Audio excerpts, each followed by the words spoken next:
waxaana wanaagsan daawadayaal halkan waa muuqbaahyaha caalamiga Native Somali TV waxaad ku soo dhawaataan wararkii ugu dambeeyay caalamkii naga soo gaaray 24 saac ee ugu dambeeyay akhbaaraadka dalka dibad maantadan waxa ugu dooron qarax ka dhacay X control afgooye taliska misooma ku dhawaaqay dagaal ka dhan al-shabaab imtixaanka dugsiga dhexe oo maanta laga daafuray magaalada Gaalkacyo iyo shirkadda Facebook oo 2 sano xayiraad saartay ciwaanada Donald Trump akhbaaraadkaasi iyo kuwa kale ayaad ku daawan doontaan warkeena daawado haddii ay tahay markii kugu horeysay booqashada halkan fadlan subscribe gare bartayna YouTube la gare sidoo kale Facebook oo follow na soo dheh sidoo kale waxaad like saartaa fiidiyogan daawanayso la wadaag saaxiibadaada halkan ugu wax familkaaga qaybta hoose ee faallada nagu wadaag wax walba ee fikirkaaga aad u mahadsan tahay maalinimadu waa sabti taariikhdu milaadiga waxa ay ku beegan tahay 5 bisha Juun sanadka 2021 kuna soo dhawaada akhbaaraadka oo intaas ka faahfaahsan ugu horeyn aynu ku bilownay maxay ka wada hadleen madaxweynaha Jubbaland iyo madaxda WHO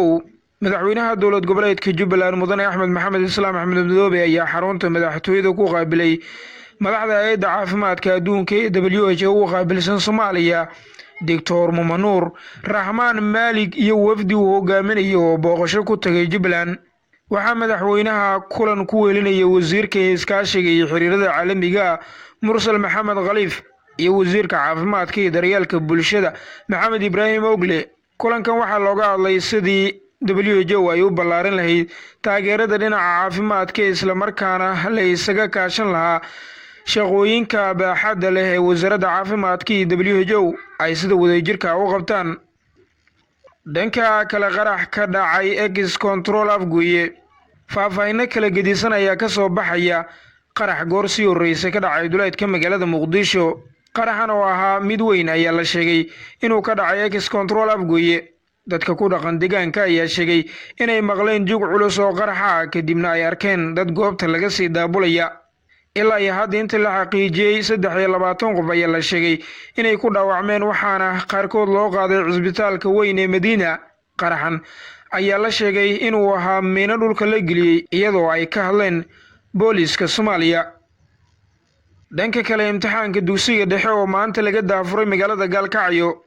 wasiiru dowlaha wasaaradda waxbarashada Galmudug Mursal Maxamed Aadan oo ay wehelinayeen gudoomiye xigeenka degmada Gaalkacyo Maxamed Cabdi Cilmi iyo mas'uuliyiin kale ayaa si rasmi ah uga daafuray magaalada Gaalkacyo imtixaanka dugsiga dhexe oo ay u fariisteen arday gaaraysa 600 kuwaas oo qayb ka ah 3,000 oo arday oo guud ahaan imtixaanka u fariisatay deegaanada Galmudug ku-xigeenka duqa degmada Gaalkacyo Maxamed Cabdi Cilmi ayaa ardayda kula dardaarmay dhowrista xeerka imtixaanka isaga oo dhanka kale u rajeeyay inay noqdaan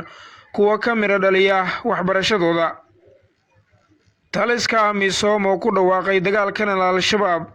abaandulaha qaybta ciidamada Kenya ee ka howlgala Soomaaliya ayaa qaybka amisom Peter Jeff Negaya oo booqday ciidamada difaaca Kenya ee magacooda loo soo gaabiyo KDF ee la geeyay saldhigyada kala gedisan ee ku yaala gobolka Jubbada Hoose ayaa sheegay inay kordhin doonaan howlgallada ka dhanka al-shabaab ciidamada qaybta ka amisom ayuu kula dardaarmay inay si laba jibaaraan la dagaalanka al-shabaab ee weli ka sugan qaybo ka mid ah gobolada dalka shacabka ku dhaqan goboladaasi ayuu ugu baaqay inay ciidamada kala shaqeeyaan ammaanka si looga hortago weerarada ay soo qaadaan waxa uu ku sheegay argagixisada dhawaan ay ahayd markii dagaalamayaasha al-shabaab iyo ciidamada xoogga dalka ay ku dagaalameen tuulooyin iyo degmooyin hoostaga gobolka Shabeellaha Dhexe iyadoona ciidamada xoogga dalka ay sheegeen in dagaalkaasi ay al-shabaab kaga dileen 100 dagaalame halka ay al-shabaab dhigoodana sheegeen in ciidamada dowladda Soomaaliya ay dagaalkaasi uga dileen 23 askari geesta kale taliska booliska Soomaaliya oo ka hadlay nin xaaskiisa ku dilay degmada Warta Nabadda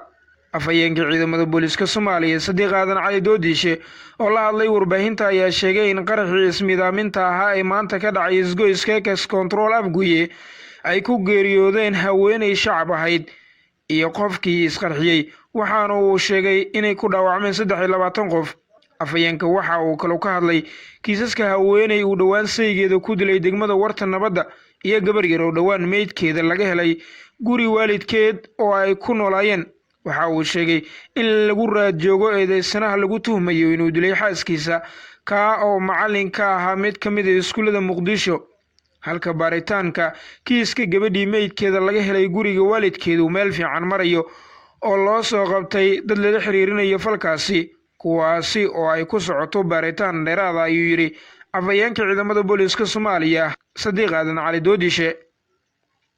Guntii iyo gunaanadkii shirkadda Facebook oo 2 sano oo xayiraado ku soo rogtay ciwaanada Donald J. Trump. Facebook ayaa muddo 2 sano ah xayiraad saartay akoonnada Facebook iyo Instagram ee madaxweynihii hore ee Mareykanka Donald J. Trump. Bishii January ayaa la mamnuucay isticmaalka barahaasi kadib weerarkii dhismaha Capitol ee Mareykanka, balse bilihii la soo dhaafay ayuu guddiga korjoogteynta ee Facebook cambaariyay tallaabadaasi.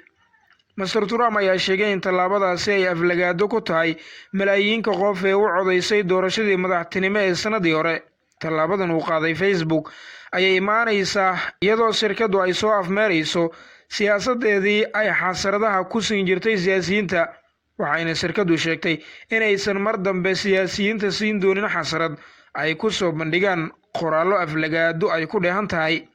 daawadayaasha qiimiga badan guud ahaan waa inaga intaa warkii oo aad kala socoteen muuqbaahiyaha caalamiga Native Somali TV. warka waxaa idin aqrinaya anigu Ibraahim Jamuuni. daawada haddii ay tahay markii kugu horeysay booqashadaada halkan, fadlan subscribe saar barteena YouTube, la garee fiidiyogan, la wadaag saaxiibadaada, booqo barteena Facebook oo laag iyo follow isugu dar. qaybta hoose ee faaladana wixii fikirkaaga ay noogu reeb. aad ayaad u mahadsan tahay. tan iyo warkaan kiisa xiga noola kulante. nabadgelyo.